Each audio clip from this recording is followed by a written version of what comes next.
Well, a delayed police response to the Robb Elementary School shooting stunned the entire country. In the more than a year since that shooting, new laws have been passed to address training and response. KPRC2 investigator Robert Arnold breaks down the changes in training and lays out how law enforcement in our area is preparing for the unthinkable.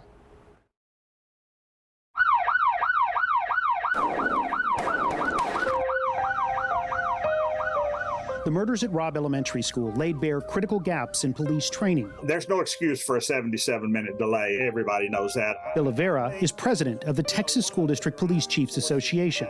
We can only, at this point, get better. There is no way that we could ever regress to what we have. Several recently passed laws aim at shoring up weak spots seen in the Uvalde response. Let's start with House Bill 3, which does a lot. These are a couple main points. School-based police officers now have to undergo active shooter response training at least once every 4 years.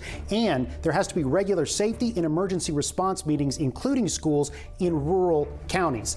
Senate Bill 999 helps standardize the type of active shooter response training given at schools across Texas.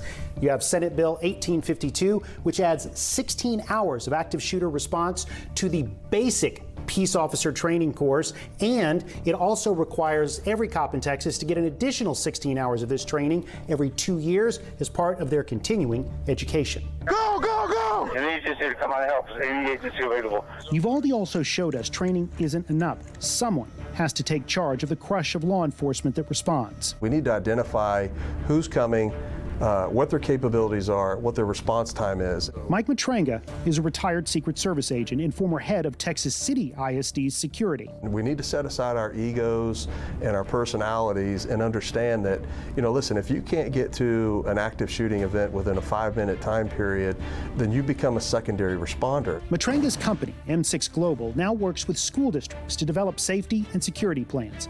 He says incident command is needed to manage what he calls self-dispatch, which happens when officers anywhere in the vicinity of an active shooter race to the scene, whether called or not. If you've got 15 guns pointed downrange and you've got a shooter contained, you don't need 16 to 376.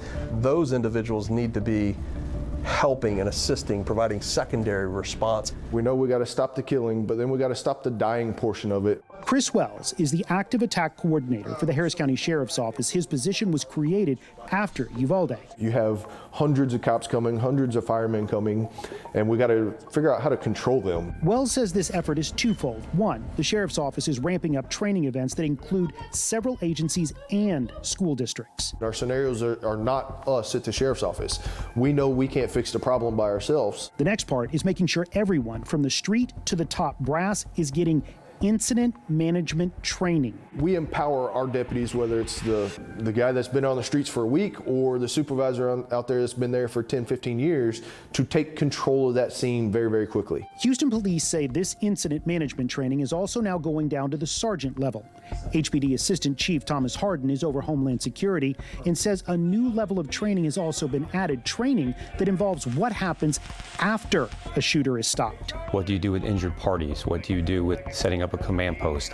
How do you have integrated command posts with your fire partners? This type of training is also needed to deal with the crush of parents racing to a school desperate for answers, even when the call is bogus, like the false alarm at Heights High School. Harden says HPD has several officers certified to give this training to smaller surrounding departments. Make sure that we're all on the same sheet of music on the way we respond, the tactics we use, the verbiage.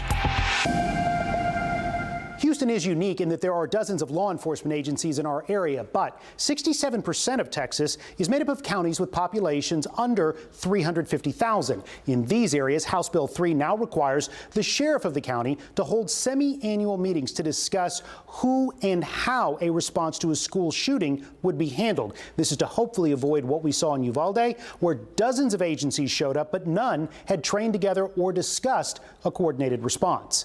Robert Arnold, KPRC 2 News.